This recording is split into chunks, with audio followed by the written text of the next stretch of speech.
So, let us continue on our adventure.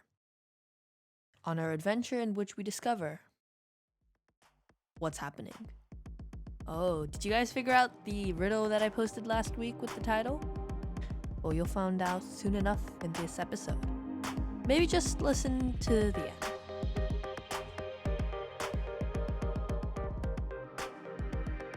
Hello, everybody, and welcome to another episode of Vic the Random.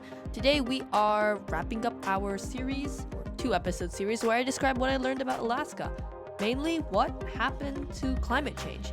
Last week we covered a bit about the history. Today we are going to dig into the root causes, and not just simply like humans are emitting CO2, but more root causes. Let's get going. Hello, everybody, and welcome to today's quote of the week. When asked, what can I do as an individual to combat climate change? Bill McKibben said, be less of an individual. Alright, so let's learn about why we are still burning fossil fuels. Last week I posed you guys with a quote, the climate is changing, why aren't we? In fact, the same person that's quote that I just said, Bill McKibben published 3 numbers. The first number is 2 degrees Celsius. Now, this is the safe level of global warming. Now, remember what we talked about last week. Weather is day-to-day changes, right? The weather outside right now. Climate is overall climate trends. And when we talk about 2 degrees of warming, we mean overall, how much warming are we seeing? Now, this is compared to pre-industrial levels. So, 2 degrees, right now we're at 1.5 degrees. Now, his second number was 565 gigatons. Now, 1 ton is 2,000 pounds. 1 gigaton is 1 billion tons. That's about 1 quintillion pounds. Now, this is the carbon emitted that humans are able to emit from 2012 to stay under or at that 2 degrees of warming. Now, we as humans release on estimate 37 billion tons, 37 gigatons of carbon dioxide each year. So since 2012, we are currently 13 years in. Now, 565 gigatons divided by that 37 gives us about 15 years. So we are almost there. Now, of course, we haven't been burning so much in the 2012s, so we can estimate just a couple more years left. But then, of course, we need to go to the third number, 2,795 gigatons. Now, that is all the carbon emitted if we burn all of the current found oil, coal, and natural gas reserves. Now, 565 gigatons is the safe limit. 2,795 is 5 times that number. We will way exceed our limit of 2 degrees Celsius. Now, of course, we might be thinking, whoa, of course, we don't want to burn this. But here's the thing. In order to stay under 2 degrees Celsius, 80% of found oil reserves must stay under the ground. So that's like saying if you found $1 million tomorrow, that you can only spend 200,000 of it. That's it. You can't spend the rest. You just have to leave it there. Bye-bye. Because in fact, all of this carbon underground is worth $20 trillion. And of course, regardless of how bad it is for the environment, these oil and gas executives, they want that money. Because if they get that money, they will be extremely rich and they can pump out their air conditioning without any second doubt. But of course, this is just the beginning. These oil executives know that if climate activism gets too strong, they might miss out on this $20 trillion. So what do they do? So now I want you to imagine 2 separate places. One place, which is the fossil fuel industry, and one place called the government. Now, there are many ways the fossil fuel industry influences the government. primarily is campaign contributions. Now, it takes a lot of money to run for president or to run for Congress or any member of the government. It takes a lot of money, and these government members need support. So, a lot of fossil fuel industries will pay the government members. They'll be like, here, we will fund your campaign. We will fund this campaign, but only if you help us in return, only if you help us make laws that will protect the oil underground. Now, of course, this is just one way. The other way is by lobbying. Lobbying essentially being like, oh, hey, Mr. President, maybe you shouldn't pass that new eco bill, maybe we have some reasons. We have our reasons. We have lawyers. We'll fight you about it. You argue that this might be better for the economy. Well, what about us? The American economy. We will lose hundreds of millions of jobs. People will become in poverty, right? There are also lobbying bits where the fossil fuel industry influences the government. But then, of course, what does the government give back? Well, of course, there are the main bits, which is subsidies. In fact, the fossil fuel industries make $13 million every single minute because of subsidies. Now, subsidies are essentially where the government pays a portion of the price of the oil. If one barrel of oil costs $100, that's too expensive for me. The government will subsidize that and be like, hey, you pay $70, we'll pay the rest of the $30. And this makes oil more accessible to more people and means more people will buy oil, which means the fossil fuel industries make more money. But of course, there are also policy, which is when the government makes laws that benefit these fossil fuel industries. And of course, political appointments where the government will be like, you know what? Why don't we hire or why don't we just put someone from the fossil fuels industry in power? And of course, this sounds quite a lot like money for power. Now, I'm not saying this is an inherently good or bad thing. But in short, what is happening here is where the fossil fuel industries, with their massive amounts of power, are able to influence everyday government workings. Now, there is no such thing as a free market.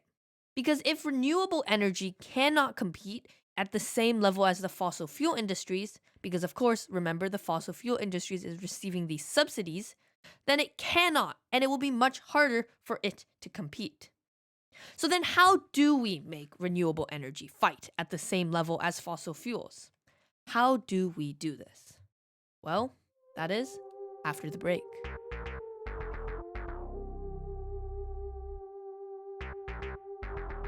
Hello everybody and welcome to today's Random Fact Generator. Today's random fact is... Did you know that the portion of the moon, for example, if it is a percentage, it is a half moon, you will see it for half of the day. If it is a full moon, you will see it the entire day. At least that's what it's supposed to be. Of course, your results may vary, but that's just a random fact. Now, as you may notice from what I just said, the fossil fuel industries are working at a very high standard. They're working with the government, the creator of all laws. And in order for renewable energy to compete with the fossil fuel industry, we must also compete on that same level.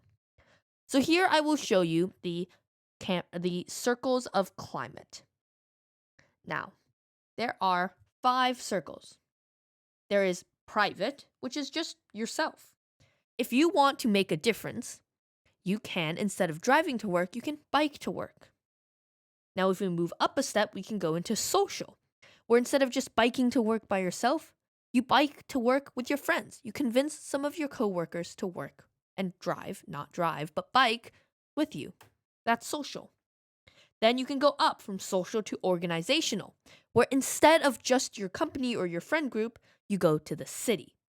Now, notice that the city and even the federal level is one of the levels where the fossil fuel industry is working at. They are working on this higher public level. But of course, there's one level above that. There's the cultural level, which has to do with the way we think.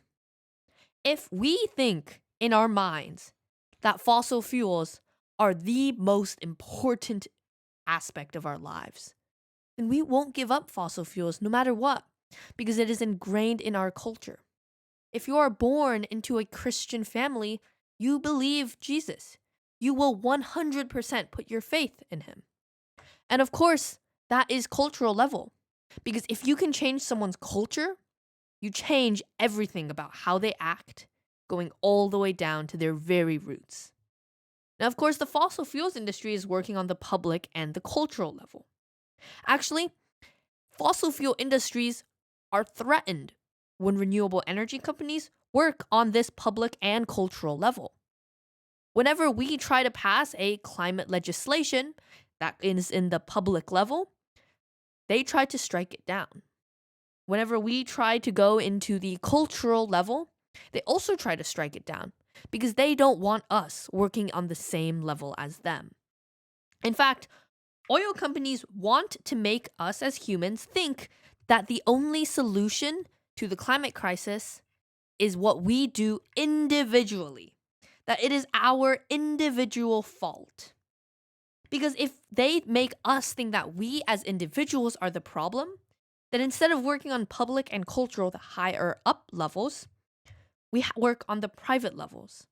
Instead of working to create mass recycling facilities for all, we work to just recycle that can of Coke that we got. Now, they don't want us to move up the chain because once we move up the chain, they feel threatened. In fact, there have been lots of climate-related advertisements sent out by these fossil fuel industries to make us think that climate change is an individual problem. If you have some time, I recommend you search up the Crying Indian advertisement, in which they also try to make you think that climate change is being caused by people throwing away their cans on the floor and littering. And of course, yes, that is a big problem, and we should be working on a private level. But unless we also get up in that public and cultural level, we cannot start to fight them. So, what does all of this really mean? Well, it means that there is $20 trillion locked underground. It means that of that, we can only take out 20% of it. But we also know how to fight it. Instead of working on an individual level, we must work on a public and cultural level.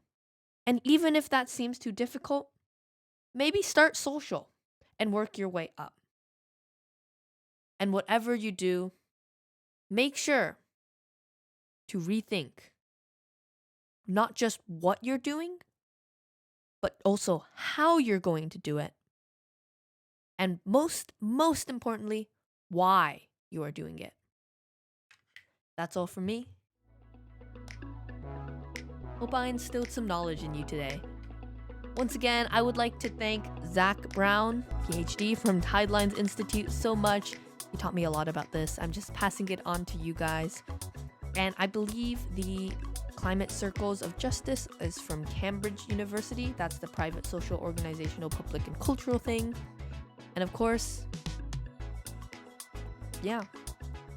Oh, here's the answer to the riddle I did yesterday if you didn't get it. Do you know the answer? Do you know the answer? And also, Alaska. If you don't know, Alaska. I will ask her.